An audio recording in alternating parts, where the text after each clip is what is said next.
Paternidade.doc com Fernando Kiefer.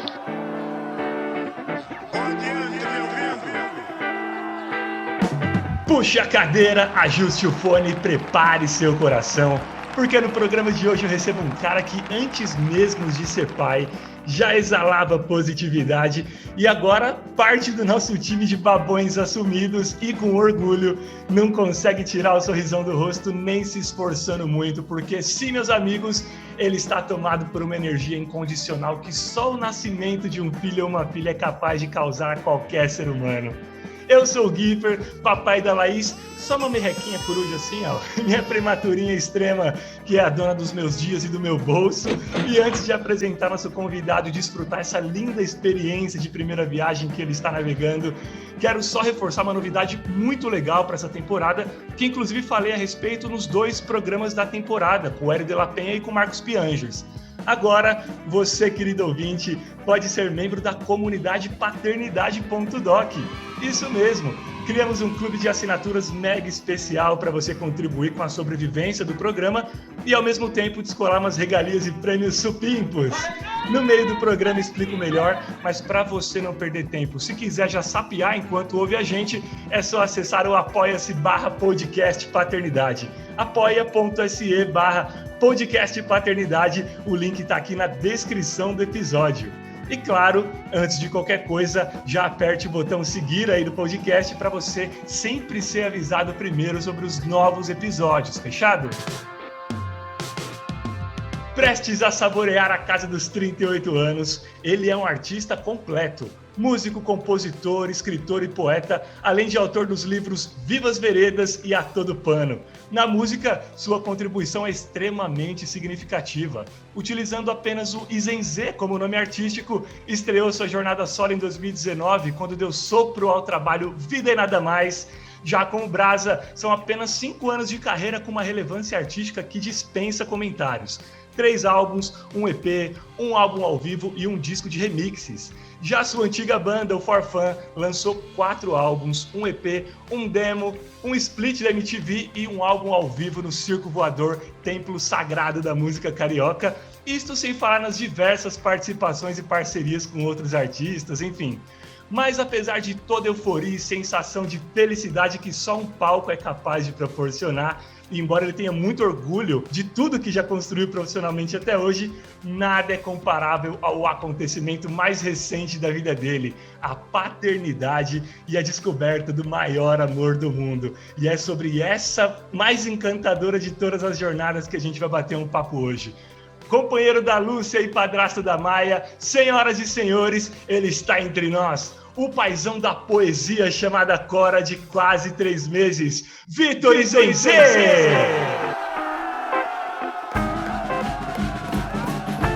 Salve, salve, Kiefer! Pô, que honra, cara. Obrigado, que introdução. Não fiquei com o olho mareado aqui, de verdade, cara. Pô, emocionante.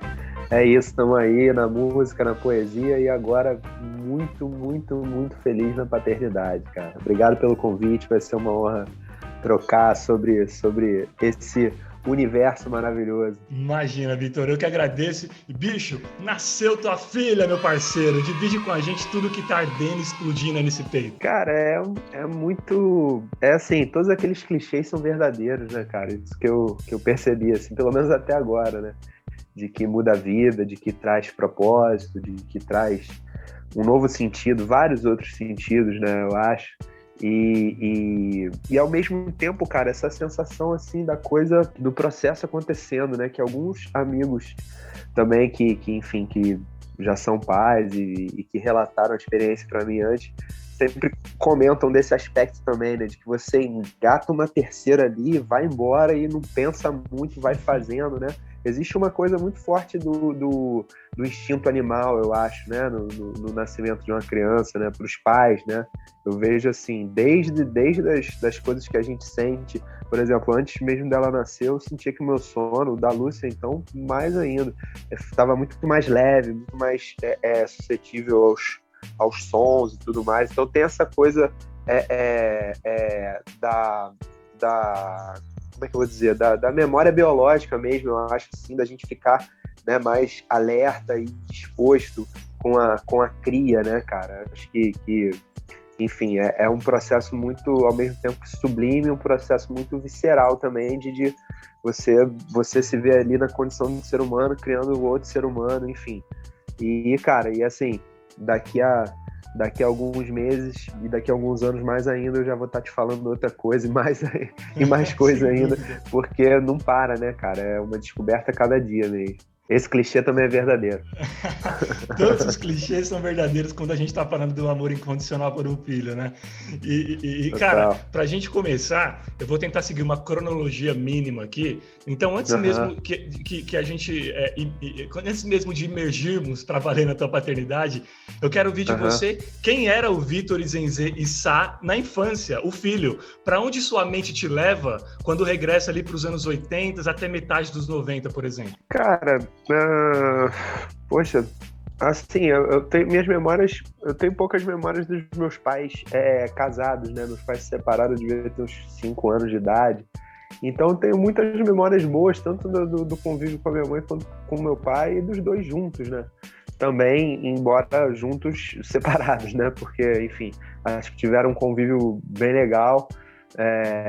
Para um casal separado, então tanto eu quanto meus irmãos, a gente, enfim, vivenciou isso de uma forma muito tranquila, digamos assim. Mas quando eu me vejo criança, eu não sei, cara, eu acho que eu não acho que eu fui uma criança que eu dei muito trabalho, não, para os meus pais. Minha personalidade já tem uma coisa de seguir padrão, de gostar de seguir regra, sabe? Então, tipo, por mais que eu trabalhe com essa coisa da criatividade, da liberdade artística, tem uma coisa em mim que eu gosto muito de rotina, de doutrina, sabe? Doutrina no sentido de uma regra, um cotidiano, uma rotina mesmo, né? Então, acho que, sei lá, quando eu me vejo como criança, assim, não que eu não tenha feito muita besteira e dado trabalho, mas acho que eu não devo ter sido uma criança assim tão difícil de educar. Não quero dizer que eu já tenha nascido pronto, ou pelo contrário, a vida está aí me educando até hoje, mas eu digo assim, não sei, talvez eu, olhando para mim, eu tenha sido uma criança dócil, assim, digamos. E você comentou que teve as memórias que você tem com o seu pai e com a sua mãe são memórias legais, embora eles estivessem num período separados. Eu queria que você destrinchasse um pouco mais com relação às memórias da sua referência paterna mesmo. Como que era o relacionamento com o teu pai? Se ele era aquela figura mais de autoridade, se tinha mais diálogo, como funcionava isso entre vocês, Vitor? Cara, o meu pai sempre exerceu uma figura bem forte de não sei se autoridade é a palavra, mas de retidão, assim. Meu pai é uma pessoa que sempre bateu muito forte na tecla da sua conduta mesmo, assim, sabe? De que as coisas, a forma que você age tem que estar em harmonia com as coisas que você diz e vice-versa, né? Você dizer uma coisa e fazer outra e tal. Então, meu pai, diria que ele foi, não severo, mas ele foi duro na questão da disciplina, sabe? Daquela coisa ali de dizer um obrigado, um por favor, desde cedo, que é o básico, mas por incrível que pareça, hoje em dia, às vezes, a gente vê que não é o básico. É verdade, valores que se perderam muito, né? Sabe? Então, assim, até aquilo de você, enfim, os clichês que também são verdadeiros, de não fazer pro outro o que você não quer para você, e sempre dar atenção com o outro, né, do respeito ao outro. Isso foi uma coisa que, não que eu não tenha recebido da minha mãe, pelo contrário, eu recebi muito, mas meu pai sempre foi muito sério com isso. Então essa é uma memória que eu tenho da minha infância e até hoje nas trocas de ideia que eu tenho com ele, tem uma coisa assim de embora a gente já seja outra relação, né? Hoje sou adulto, tenho minha vida e tal, mas existe uma preocupação assim de pai para filho, de estar sempre ali dando uma chamada ali para essa coisa da conduta perante ao mundo, a sociedade. Meu pai me influenciou muito no meu senso crítico, tenho certeza. A mim e das minhas irmãs, do meu irmão, com certeza, assim, porque é uma pessoa crítica e que tem essa preocupação na hora de conviver e de existir em sociedade. Então, assim, muito da minha consciência política, da minha consciência ambiental e, enfim, e da minha consciência coletiva vem da forma que meu pai criou os filhos, com certeza, né? Daí chegamos em 2020, pandemia, quarentena, um ano de perdas, reflexões e de repente, pá!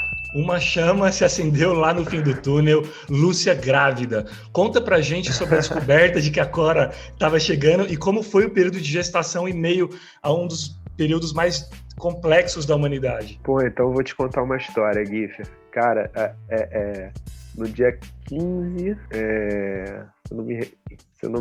se não me falha a memória agora, foi 15 de março de 2020, né? A gente tinha feito um show com o Brasa em Salvador. Foi o último show até agora, pelo menos. A gente não tocou mais, até fizemos live e tal, mas para um público, show mesmo, até hoje não rolou mais. A gente fez um show no sábado, dia 14. E aí, quando a gente viajou, já tava aquela história toda, pandemia, os primeiros casos no Brasil. E quando a gente voltou, no dia 15, era um domingo de manhã, eu lembro que foi aquele domingo que tava em todos os jornais, e aí teve protesto, gente dizendo que não ia usar máscara, todo mundo de máscara, e que ia ter lockdown no dia seguinte. As primeiras cidades começaram a anunciar que iam fechar as coisas, foi aquele alvoroço, né, no dia 15 de março. E eu cheguei de viagem, eu lembro que eu entrei no avião, arrumei uma máscara lá com o Bruno Chechel, nosso técnico de palco. Ele: não, tem uma máscara aqui, toma aí. Já aquela tensão, o aeroporto, todo mundo tal, as pessoas não espirravam, já se olhavam e tal. E aí, quando eu cheguei no Rio, eu fui direto para casa da Lúcia, eu não fui para minha casa. A gente morava bem pertinho, mas enfim, cada um num apartamento. Ela com a Maia, eu morava sozinho. E aí eu fui direto pra casa dela e cheguei lá, falei: caramba, amor, que loucura, pandemia, pô, o show tinha que ver, todo mundo com álcool gel e no avião, todo mundo de máscara, e isso e aquilo e tal, não sei o que. Ela olhou pra minha cara e virou: então, amor, tô grávida. E aí, assim, naquele dia, cara, começou gravidez, casamento e pandemia, tudo no mesmo dia. Tudo ao mesmo tempo agora. Porque daquele dia em diante eu não dormi mais nenhuma noite no meu apartamento, pelo contrário, eu fui fazendo a mudança e depois, uns meses depois, entreguei o apartamento, a gente passou a morar junto, a pandemia começou e ela estava grávida, e a gente teve esse processo todo. E assim, foi muito intenso. Eu confesso que tá sendo, assim, se eu pudesse escolher, o puerpério durante a pandemia, diria que é um pouco mais tranquilo do que a gestação, porque a gestação envolve muitas expectativas, né, cara, do casal, enfim, e até das pessoas em volta. Então, esse clima de incertezas e tudo que a pandemia traz, ele dá uma acirrada nesse lance da expectativa, sabe? Com o parto, com o processo todo e tal. Então, isso, eu diria que a gestação, cara, ela, pô, foi muito intensa, foi maravilhosa, mas, assim, a pandemia deu uma intensificada nessa expectativa que existe, é natural, né? É normal, quem não fica. Mas a gente curtiu pra caramba ao mesmo tempo, assim, a gente tava ali junto, então, poxa, a gente teve tempo suficiente pra preparar tudo. Eu lembro que um mês antes, assim, pô, o quarto das meninas já tava no jeito, aproveitei para exercitar meu lado marceneiro, furar a parede, pendurar, sabe? Então, por esse motivo foi muito bom estar em casa, e foi muito bom também ter um lado que, pô, eu diria que é sensacional, mais ainda agora nos primeiros meses de vida dela, que é o fato de eu poder estar em casa, né? Assim, Guifre, eu viajava, sei lá, 3 finais de semana por mês, às vezes mais, às vezes menos, mas 2 finais de semana por mês com certeza, no mínimo. Então eu tava sempre muito na estrada, e gravação e tudo mais. Então, assim, eu não estaria tendo essa oportunidade de estar tão perto nesses primeiros meses, entendeu? E você se sentiu ou se tornou pai mesmo quando a Lúcia engravidou ou quando a Cora nasceu? Cara, isso é outra coisa, né, que muita gente diz, né, de tipo... depois que nasce mesmo que você fica feliz. Eu acho que eu já me sentia pai quando ela engravidou, embora não fosse, mas a sensação já estava ali, as responsabilidades que você sente e também as alegrias que você sente. Claro que, porra, não todas, né? O que é um sorriso ao vivo perto de um positivo no exame? Claro que você vai tendo várias alegrias ao longo do processo, mas eu já senti essas alegrias da paternidade na gravidez, eu já senti as responsabilidades da paternidade na gravidez, então eu acho que eu já dava para dizer, embora tecnicamente não, mas eu já me sentia pai, sabe, nesse sentido, assim. E agora, também a vida, ela é muito soberana nisso, né, cara? Quando você quando você vai passando pelos episódios, assim, marcantes, né, cara, você vai vendo, aí você fala, não, pô, depois dessa agora eu me sinto pai. Eu lembro, por exemplo, a gente foi fazer uma ultrassonografia importante, esqueci o nome agora, mas é uma importante... Morfológica? Isso, exatamente, a morfológica, que você identifica várias questões de formação do bebê ali, né? Então, enfim, eu lembro que foi um pouco mais tenso, assim, eu fui tenso, né? Aí quando o médico disse, não, tá tudo certo, tudo ótimo, tal, não sei o que, foi um baita de um alívio. E eu fiquei pensando, cara, eu vou viver esse alívio várias vezes ao longo da vida, entendeu? Porque vai ter a tropeçada que vai cair, vai dar um corte, vai ter a febre no meio da madrugada que você não vai saber exatamente o que é até resolver, vai ter, depois adolescente vai chegar no meio da madrugada, não vai dar notícia. Então, assim, depois daquele episódio ali eu falei, cara, hoje eu sou um pouco mais pai. E cada vez que essas coisas vão acontecendo, sei lá, outro dia não, já tem algum tempo isso, mas eu dei o primeiro banho sozinho, só eu, não precisei de ajuda da luz. Falei, caraca, agora eu sou pai, entendeu? Então, é construído, né, cara? Mas eu acho que você desde o primeiro momento. Você vai progredindo lá, até se tornar uma faixa preta, que eu acho que é só quando é bisavô, né? É uma construção diária, né? Todo dia a gente se torna pai um pouquinho e a gente nunca chega no ápice, né? Total. Isso que é o gostoso, eu acho, né? Ô Vitor, agora vamos lá para novembro. Um belo dia, em novembro de 2020, você saiu de casa para ir para a maternidade e quando voltou, tinha uma filha nos teus braços, uma criança, uma bebê, um ser humano dependente de ti para tudo. Como foi processar isso, bicho? Cara, foi bem tipo, entra muito esse lance que eu tava falando no começo do visceral, assim, dessa, parece que é uma memória biológica ali do bicho mesmo, do ser humano enquanto, criatura aí entre tantas, do mamífero que vai lá e ele não pensa muito, ele sai fazendo, entendeu? É claro que eu tentei me preparar, é claro que eu li um pouco, é claro que eu fui pesquisar e tal e tudo mais, embora, enfim, não tenha feito nada. Tem gente que faz cursos e, enfim, vai fundo na história, eu não fui tão fundo assim, mas, você sempre, né, cria uma expectativa, pesquisa, pergunta para quem já viveu e tal, mas você nunca tá realmente preparado, né?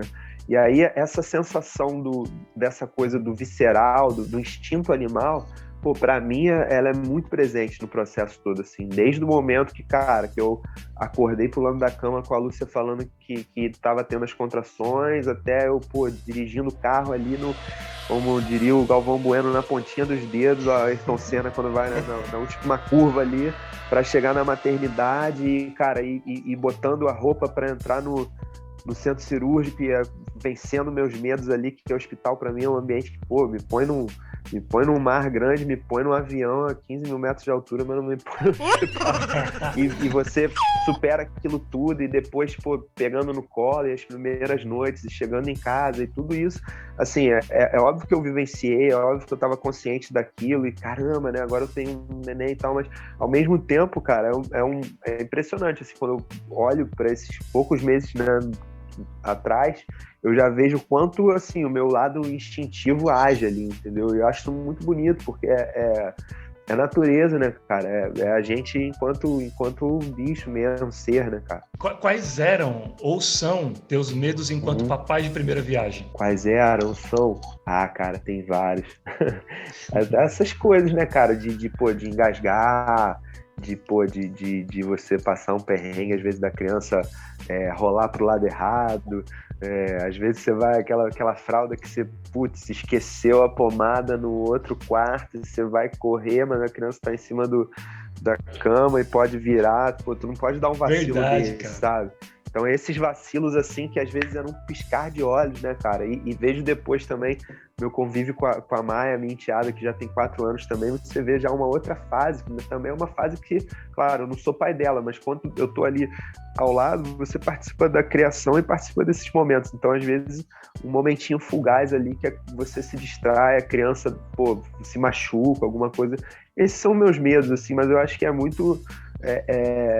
também que é uma parada que eu gosto de exercitar também na minha personalidade, assim, de você estar atento, de você estar ali se antecipando às coisas que podem acontecer, entendeu? Um copo de vidro no lugar errado, uma coisa assim. Então, eu acabo ficando mais ligado nessas coisas, assim. Talvez seriam meus medos, assim, como pai de primeira viagem, é dar um mole desse, sacou? É dar um vacilo desse. Mas, enfim, tô tentando estar atento para não dar.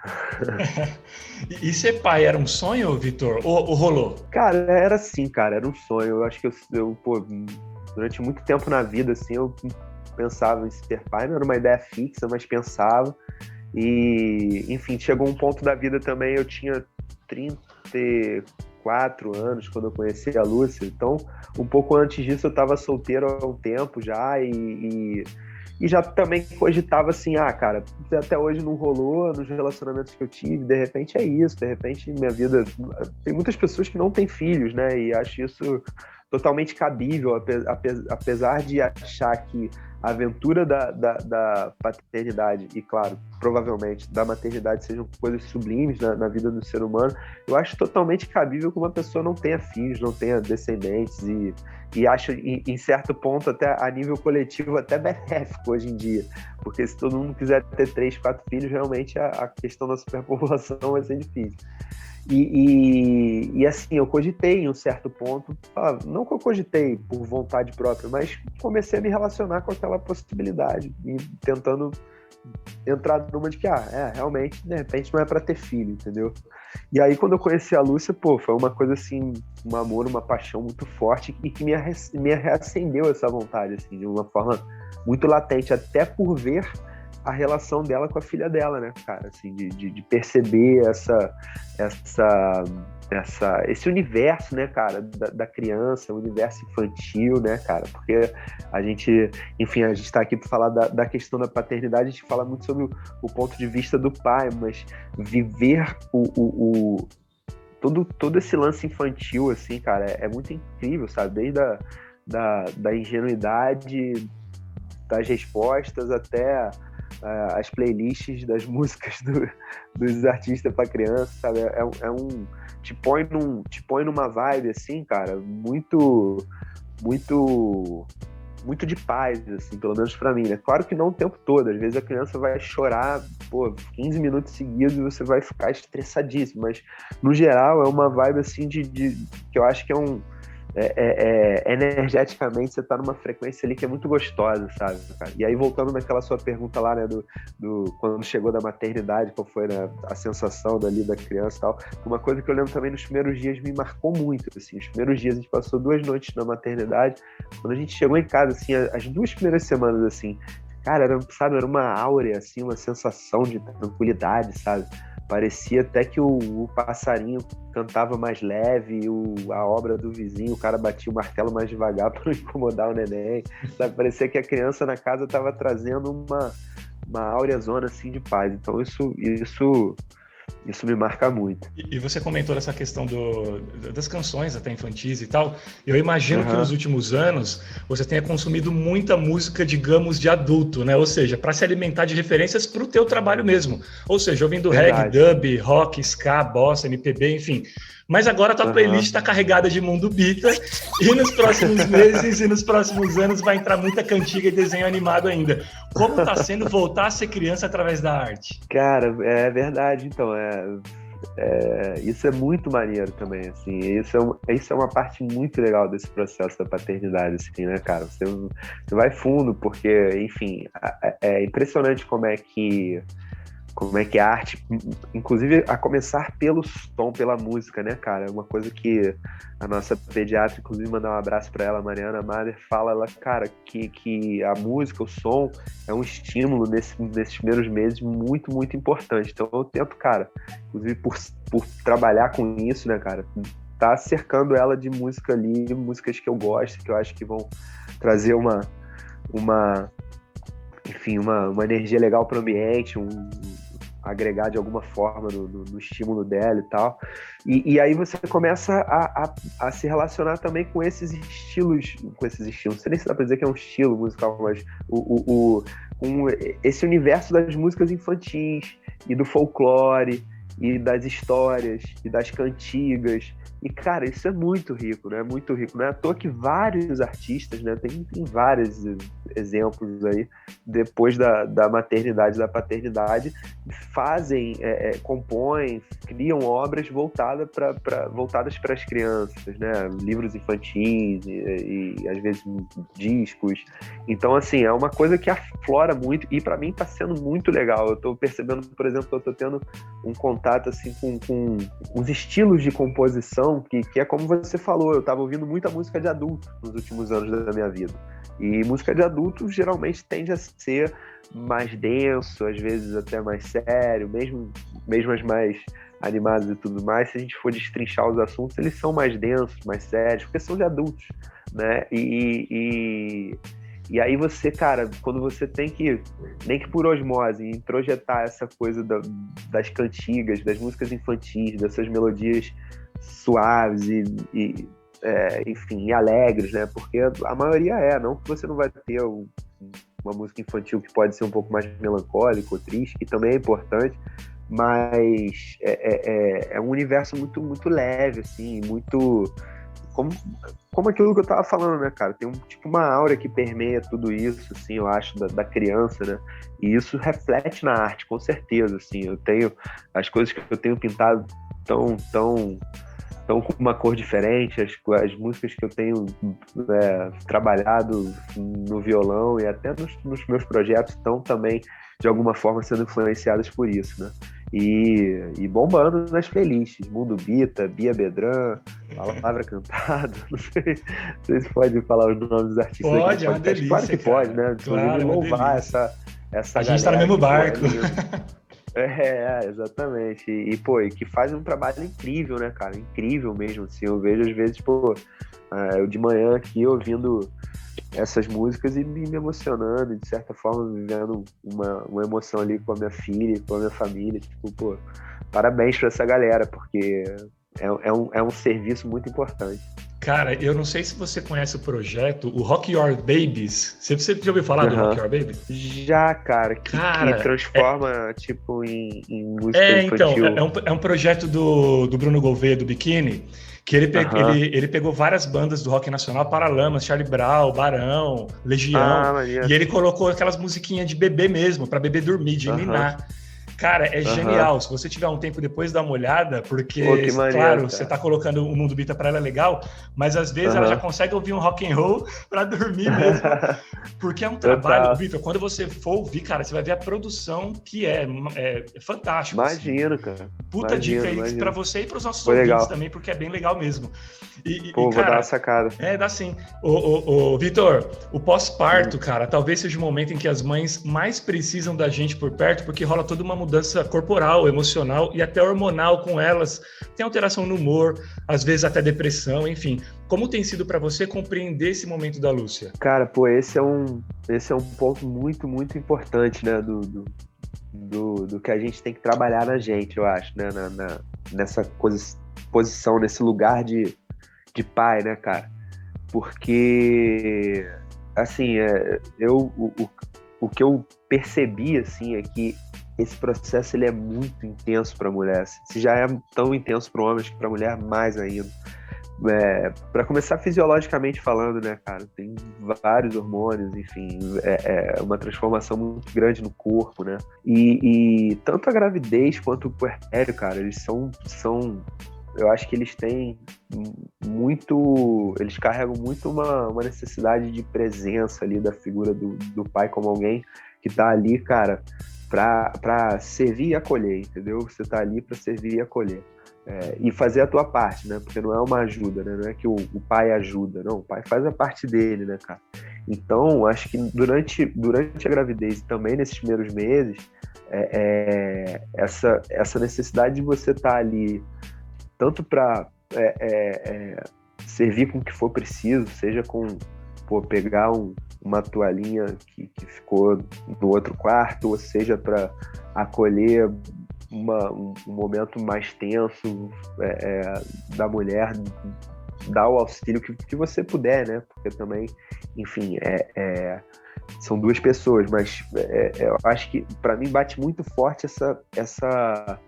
essa questão de você, na condição de homem, tá ali para servir e acolher, entendeu? E entender, porque assim, nessa hora, cara, a mulher, ela é rainha mesmo, entendeu? Tipo, vai vir de dentro dela, é ela que tá gestando, que tá formando e tá passando, como eu falei, por uma transformação muito, muito grande, fisiológica, energética, psicológica, se você quiser dizer assim, espiritual. Então, assim, eu acho que a minha viagem foi tanto durante a gravidez, quanto agora durante os primeiros meses. Eu tô aqui para servir e acolher, sacou?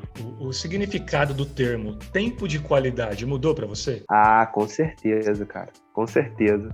Que é mais ou menos, para mim, pelo menos, a coisa de você estar ali no momento presente, né? Então, pô, às vezes quando... sei lá, às vezes, quantas vezes eu acordava de manhã e aqueles primeiros minutos você tá ali na cama revirando, ou já pensando no problema que tem para resolver naquele dia, ou no boleto, ou no tal. E aí eu, hoje, assim, acordo às vezes, com um chorinho, boto a cara no berço, ela dá um sorriso, cara, eu me sinto tão presente ali naquele momento, sabe? Me sinto tão... E também, assim... como tem essa coisa que eu falei do visceral, né, do instintivo, às vezes eu também me forço a tá prestando atenção no que eu tô fazendo, no que eu tô vivendo com ela, né? Porque tem também isso que todo mundo fala, passa muito rápido, né? Então, de certa forma, eu fico ali tentando, cara, não posso esquecer, eu tenho que viver isso aqui intensamente e tal. Às vezes precisa até dar uma relaxada com isso. Mas eu acho que tem a ver com isso que você falou de tempo de qualidade. É um tempo que, assim, cara, esse tempo aqui eu tenho que vivenciar ele integralmente e tá aqui presente, porque, minha filha nasceu, cara, ela tá aqui, ela tá crescendo e ela tá aqui comigo e a gente tá bem, tá... Tem muitas coisas, assim, que depois de 2 meses e meio, quase 3, eu já relevo, entendeu? Que eu não relevava antes e que você já olha assim e você fala, aquele problema não é um problema maior. Você não precisa aprofundar coisas que já são profundas, entendeu? Então, acho que aí cria-se um tempo de qualidade. Sabia que sem o teu apoio, este podcast poderá deixar de existir muito em breve? Pensando nisso, criamos a comunidade paternidade.doc, em que você, ouvinte, homem ou mulher, poderá se tornar membro especial para, além de contribuir com a sobrevivência do programa, ter acesso a regalias exclusivas que nenhum outro ouvinte tem. Isso mesmo! São diversos planos com valores a partir de R$5 mensais, com recompensas que incluem participar como ouvinte da gravação de um programa para conhecer os bastidores, participar de sorteio mensal com prêmio sobre a temática relacionamento pais e filhos, receber os episódios inéditos antes de todo mundo, fazer perguntas por áudio aos convidados, ter acesso a uma comunidade secreta só nossa lá no Facebook, participar do nosso grupo de WhatsApp, onde interagimos sobre curiosidades, pautas e bastidores da produção de cada episódio, ter o nome citado ao término de cada programa e levar para casa uma máscara de pano com a marca do podcast. Não é demais? Então, se você acredita no propósito e seriedade do trabalho feito por mim, Fernando Giffer, aqui no Paternidade.doc, não seja um ouvinte comum. Seja membro da nossa comunidade e fortaleça esse trabalho que, como você já sabe, é executado com muito profissionalismo e com a preocupação em agregar positivamente não só aos homens que já exercem suas paternidades de forma ativa, mas também inspirar e despertar reflexões naqueles mais dispersos e relapsos que, porventura, por qualquer motivo que seja, ainda não compreenderam a relevância de seu indispensável e insubstituível papel enquanto ser formador de caráter e educador social. Acesse agora mesmo apoia.se/podcast paternidade, apoia.se/podcast paternidade para saber tudo sobre as recompensas e escolher o plano que você achar mais justo. Lembrando que pode ser cancelado a qualquer momento sem burocracia. apoia.se/podcast paternidade. Seja membro e bora trocar ainda mais figurinhas acerca do maior amor do mundo. Qual o teu conceito de bom pai? Essa é difícil, hein, cara? Conceito de bom pai. Eu acho que, cara, é primeiro, aquele que tá buscando realmente fazer seu melhor, sabendo que vai errar, claro, e que consegue também acolher seus próprios erros sem fazer disso uma desculpa para continuar errando. Ou seja, alguém que sabe que vai errar e erra, mas tenta melhorar, né? E, cara, que tem esse compromisso, que tem essa responsabilidade, que não negligencia essa responsabilidade, né?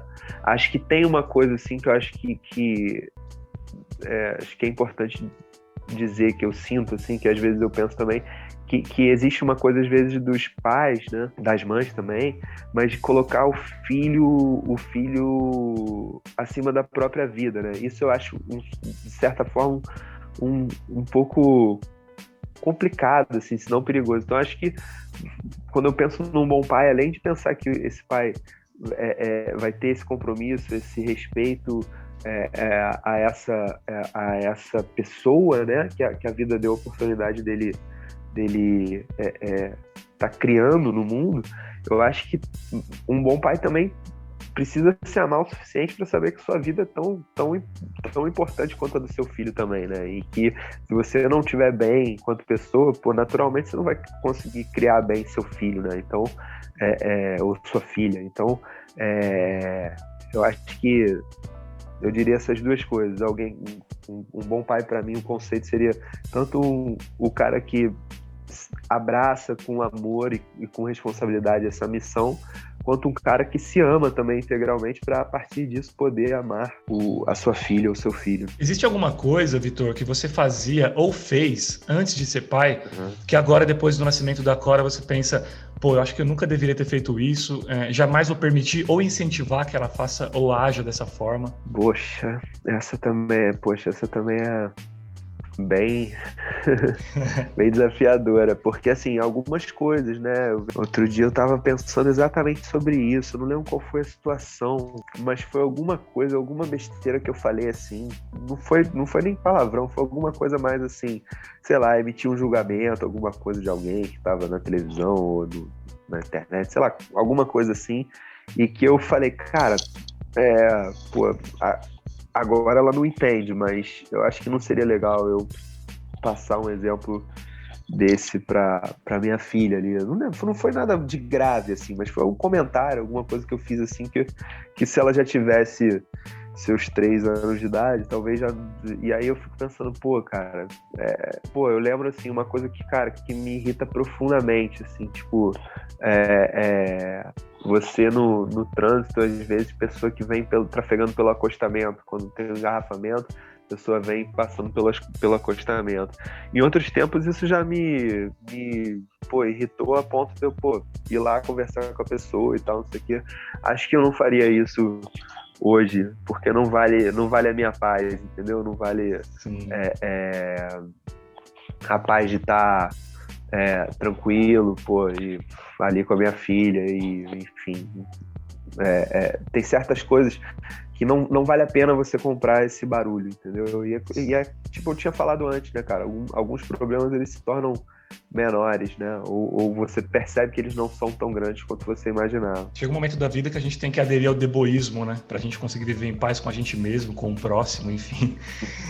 Total. E Vitor, o que você não quer que ela herde da sua personalidade ou característica? Pô, cara, a minha impulsividade um pouco, acho que um pouco de toque de organização, um pouco de...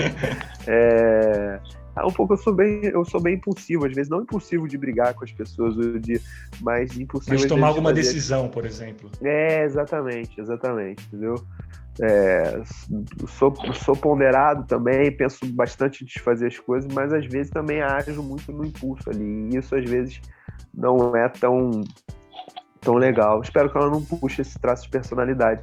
Também tem um outro traço da minha personalidade que é tomar muito pra mim as coisas que as pessoas pensam sobre mim. Acho que no geral, né? Isso é do ser humano, mas é uma coisa que eu sinto que, já foi mais forte, mas ainda preciso trabalhar, assim, de sentir que às vezes eu me importo mais do que deveria com a opinião alheia, entendeu? E isso vai ser uma coisa que vai ser importante também. Como é que eu vou passar isso para ela, né? De que você tem que confiar em você mesmo, mas também é aquilo. Você não pode simplesmente não escutar os outros, né? Aquilo que as pessoas pensam, inclusive sobre você, também fazem diferença, embora não seja uma verdade, né? Então, é uma coisa que diariamente eu tenho que lembrar para mim mesmo e provavelmente vou também passar isso para ela. Vamos ver. Às vezes ela vai ter uma autoestima tão alta, tomara, que eu nem vou precisar falar nada. E qual traço você teria orgulho se ela herdasse da sua personalidade ou característica? Qual traço, cara? Pô, eu acho que eu sou um cara... Eu acho que eu sou uma pessoa fiel, assim, de palavra. Não sei se é de palavra. De palavra sou, né? Que trabalho com isso, né? Mas eu digo assim, de alguém que você pode confiar, entendeu? Eu realmente não gosto de mentira, não sei mentir, sacou? Não sei ficar de intriguinha, de falsidade. Pô, tem uma música no meu trabalho solo que fala isso, sem blazer, né? Que é, pô, sem você ficar ali fazendo um papel que não é o seu. Então, assim, tomara que ela puxe de mim essa verdade, essa integridade com o que diz, com o que faz e como age com os outros. Você tem uma presença digital bem ativa, até por ser figura pública, e nessa era de redes sociais, a gente vivencia um momento da história em que muitos covardes, valentões e disseminadores de ódio gratuito sentem-se à vontade para cometer ali os seus crimes por detrás de uma tela com plena sensação de impunidade, né, Vitor? Isso assusta você com relação à Quora? Te dá medo? Cara, eu juro que eu nunca parei para pensar nisso, assim, realmente, né, acho que vai ter um ponto ali que você vai ter que começar a... Eu vejo muito pelos meus sobrinhos, filhos da minha irmã e das minhas irmãs, do meu irmão, que já tem uma idade, alguns já tem 12, 14 e tal, e eu acho que, assim, o lance da rede social, do mundo virtual, ele é irreversível, né, cara? Existe uma parte da personalidade hoje em dia que ela se dá ali no mundo virtual, né? Que é como você se apresenta nas redes e tudo mais. E essas crianças, elas já nasceram nessa realidade. Quando eu digo essa realidade, já nasceram diante dessas tecnologias e do mundo que tem isso, né? Que tem esse lado digital da existência. Então, cara, assim, não tem como lutar contra, eu acho. Assim, vai caber a mim realmente instruir, né? Até onde ela vivenciar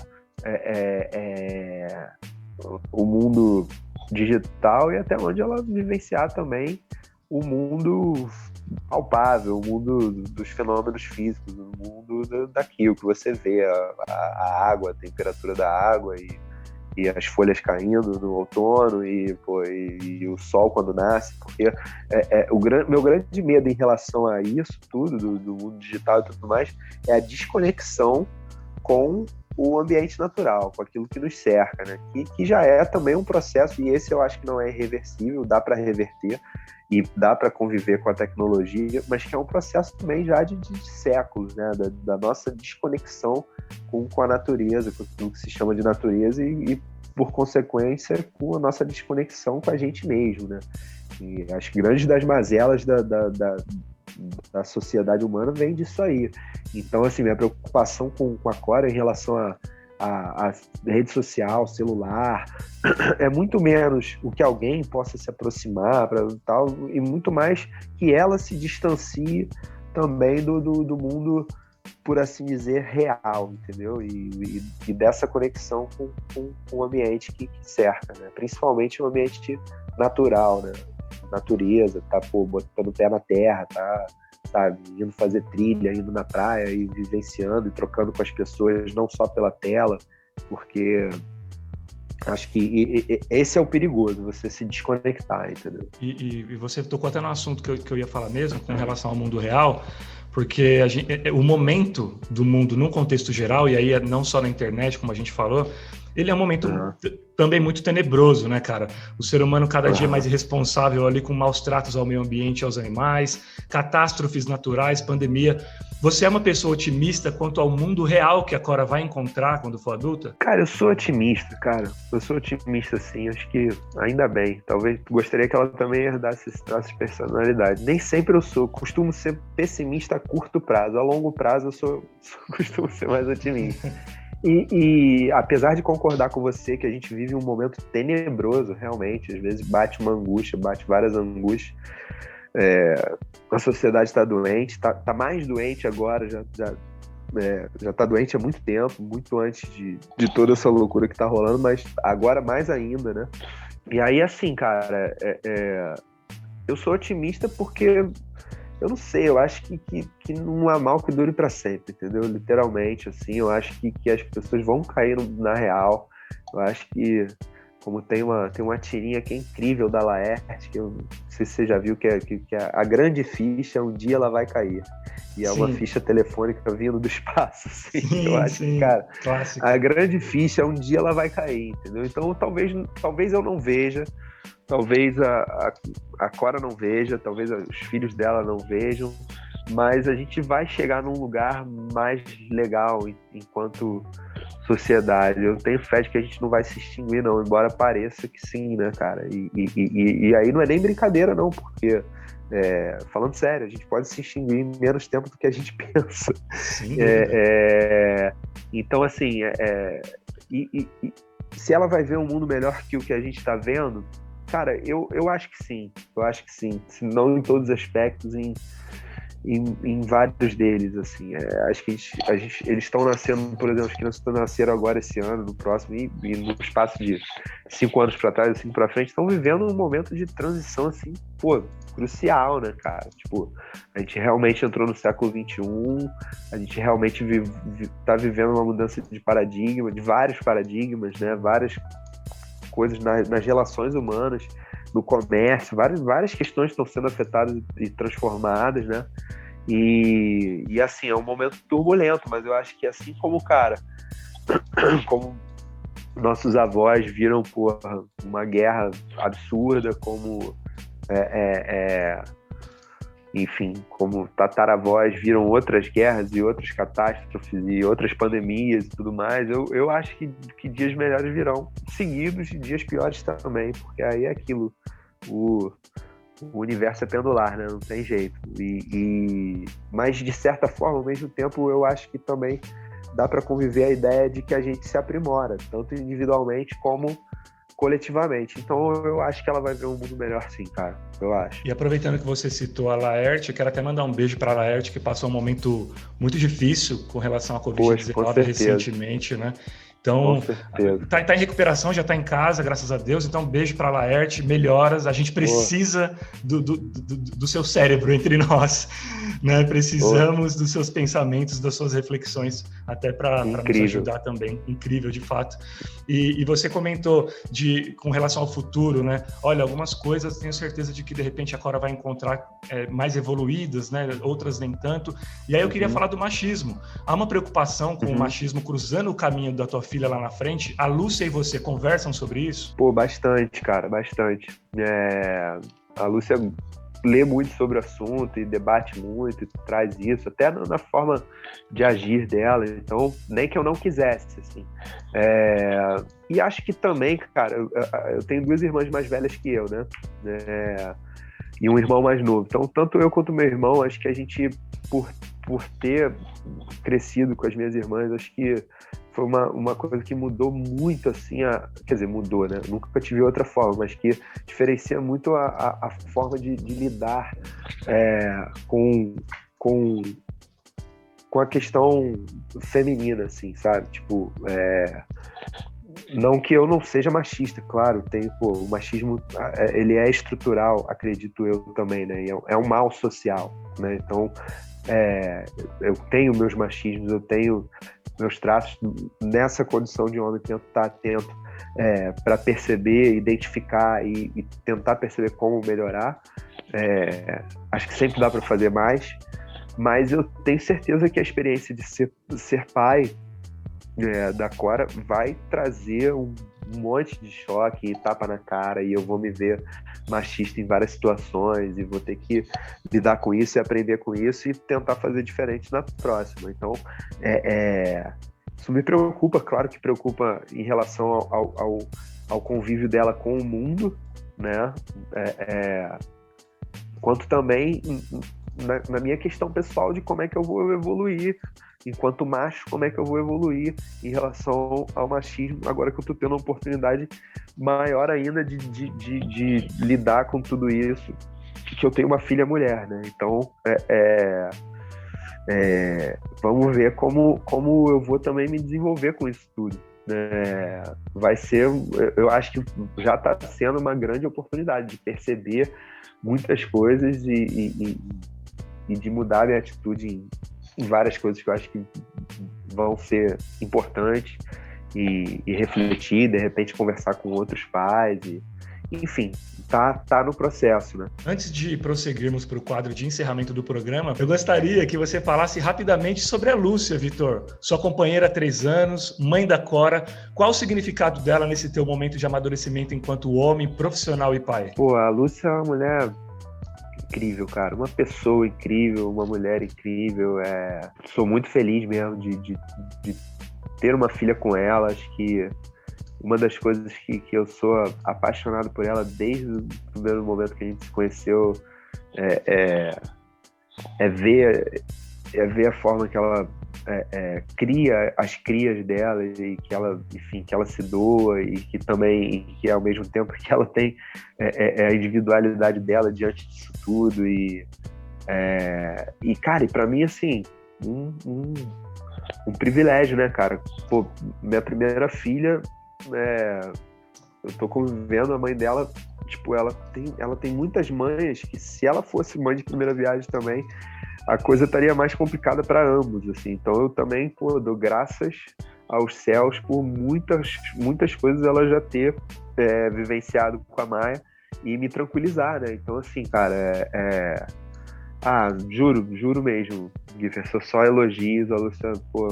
uma mulher incrível. Claro que ela tem os defeitos dela, claro que a gente de vez em quando tem nossas divergências e desarmonias, é normal, mas, pô, tudo até hoje, pô, sempre contornado na base do afeto, na base do amor. E agora, cara, é aquilo, né? Depois que a criança nasce também, tipo, pô, você olha também para algumas questões que às vezes eram questões entre o casal e, cara, juro, assim, pô, você olha para aquilo e fala, pô, isso aqui era pequeno, bro, sabe? Tipo, tem a filhota aqui agora, sabe?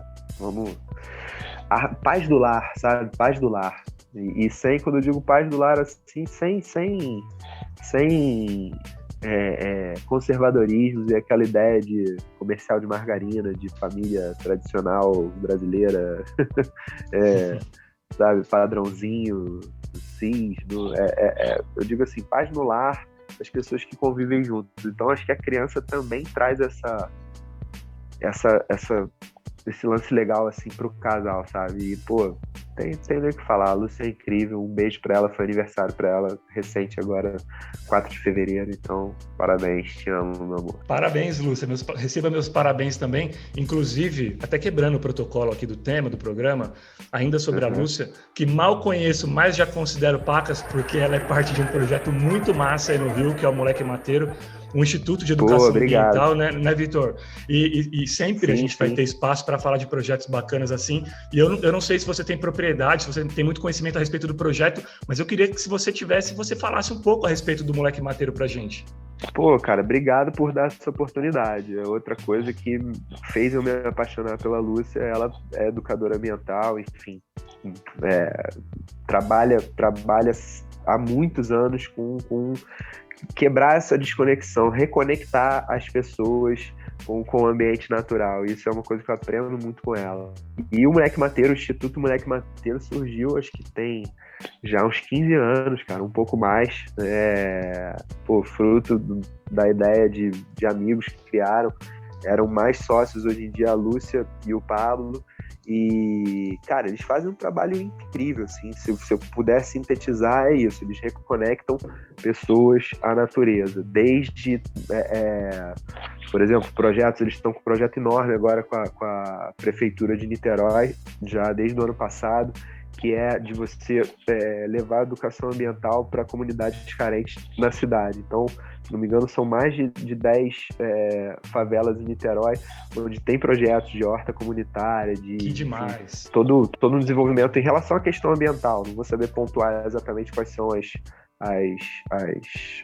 as outras atividades como a horta comunitária, mas é uma questão de levar a educação ambiental para essas áreas. E, por exemplo, esse é um projeto, tem vários projetos ligados a escolas, muitas escolas no Rio que fazem passeios e atividades do Moleque Mateiro, que leva as crianças para a mata, sempre também ligado a essa questão da reconexão, né, do meio ambiente. Então, assim, é um instituto, é um projeto, é uma empresa que está sempre ligada a essa ideia de levar o ser humano, seja um aluno de uma escola, criança que está ali com déficit de natureza, existe esse termo e é real, quanto o jovem periférico que vive uma realidade ali de concreto e cimento e vai botar a mão numa horta comunitária e vai aprender, a partir daquilo ele pode entrar num caminho enfim, de estudar isso e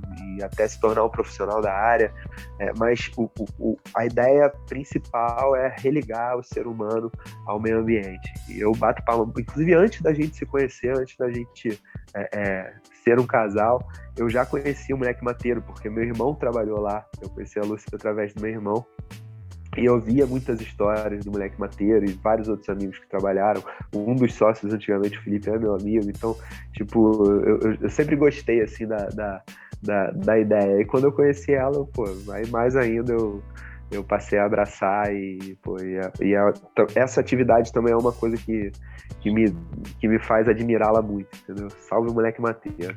Que demais, cara, que demais. Nada como começar, até por uma relação realmente sólida, nada como começar com admiração, né, Vitor? Total, cara. Inclusive, quem quiser conhecer mais a respeito do projeto do Instituto Moleque Mateiro, é só seguir lá no Instagram, @Moleque Mateiro, @Moleque Mateiro no Instagram. Beleza, gente? Parabéns de novo, viu, Luciano, pelo aniversário e por encabeçar um projeto tão bacana. Parabéns para você e para toda a equipe.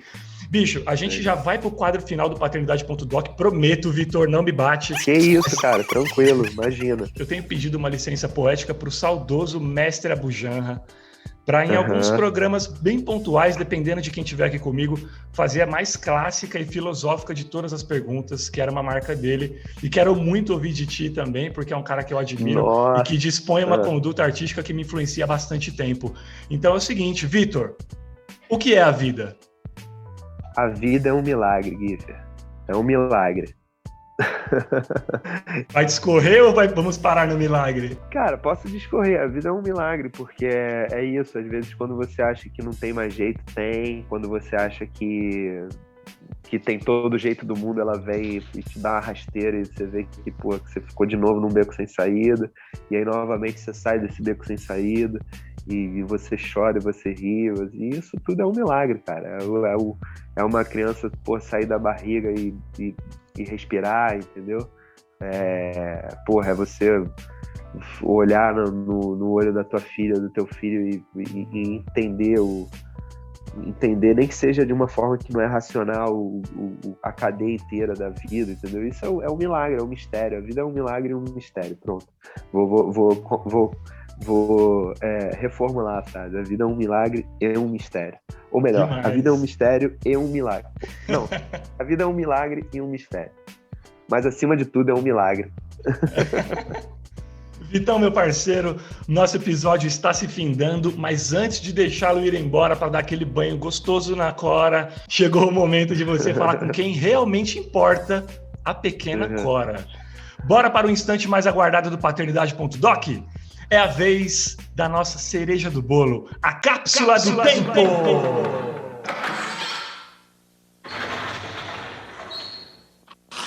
Senta que lá vem a história. Legal, Giffer, mas tô chegando hoje, como funciona isso? Seguinte, pessoal, agora o Izenze vai gravar uma mensagem para Cora, mas não é um recado comum ou uma conversa costumeira que ele terá com ela no futuro, nada disso. Vitor, trata-se de uma mensagem que será gravada para que ela ouça no dia em que você não estiver mais aqui fisicamente vivo neste planeta. É natural que, ao longo da vida, ela passe por momentos diversificados, com sabores e dissabores, alegrias, tristezas, euforias, angústias, enfim. Então, pensando naquele teu ombro que não estará mais aqui fisicamente para ouvi-la, abraçá-la, dar uma palavra, uma orientação, é que você vai dizer à tua herdeira o que achar imprescindível agora, caso ela se depare com esse podcast lá na frente. Então, vamos lá. O recado é teu, em primeira pessoa, se esqueça de tudo ao redor, valendo. Oi, filha. Então, queria te dizer que vale muito a pena. Vale muito a pena, sempre vale a pena. Todas as alegrias, todos os infortúnios, tudo que você chorar, tudo que você rir, tudo que você ficar com raiva, tudo que você quiser abraçar de emoção, tudo vale a pena.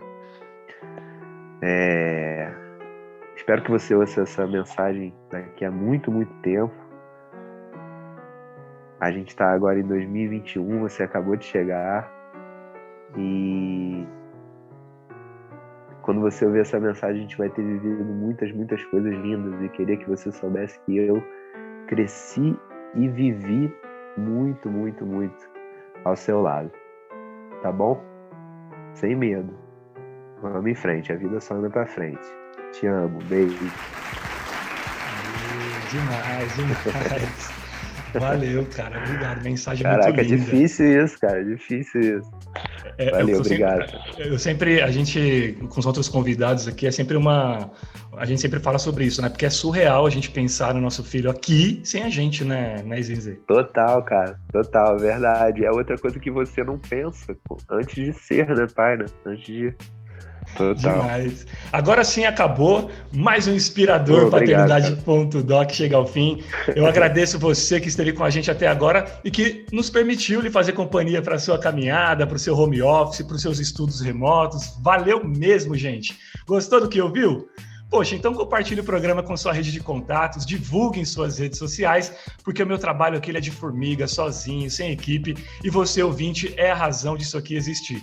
Como puderam ver, a intenção é a melhor e única possível, ou seja, disseminar o mais genuíno amor incondicional que existe. Vitor, sem palavras, meu caro, muito obrigado pela generosidade de bater esse papo comigo e abrir o coração acerca de um tema tão especial. Eu particularmente curti e aprendi demais e torço para que você também tenha gostado da experiência e até parafraseando você próprio, a gente ganha, a gente perde, as coisas vêm e vão e a única coisa que sobra é esse fogo que arde aqui, que é o amor. Gratidão, viu? Pô, falou disso. Obrigado, Gui. Obrigadão mesmo, cara. Eu que agradeço a oportunidade aí de estar compartilhando reflexões e sentimentos dessa fase tão linda, cara. Pô, obrigado aí por você se engajar nesse assunto e nessa ideia e nessa intenção de deixar esse amor fluir aí entre as pessoas. Obrigado mesmo, cara. Seguimos juntos.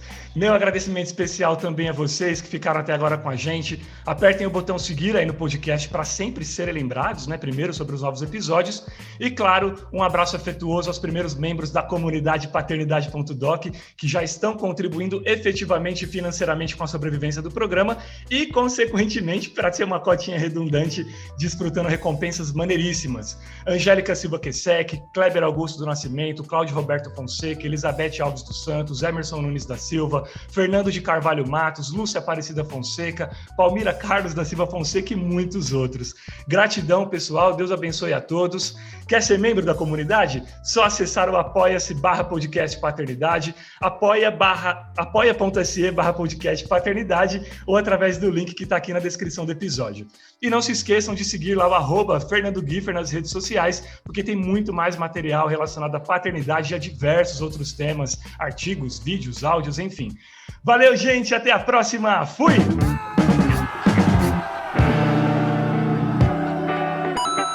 Você ouviu Paternidade Espiritualidade.doc com Fernando Kiefer.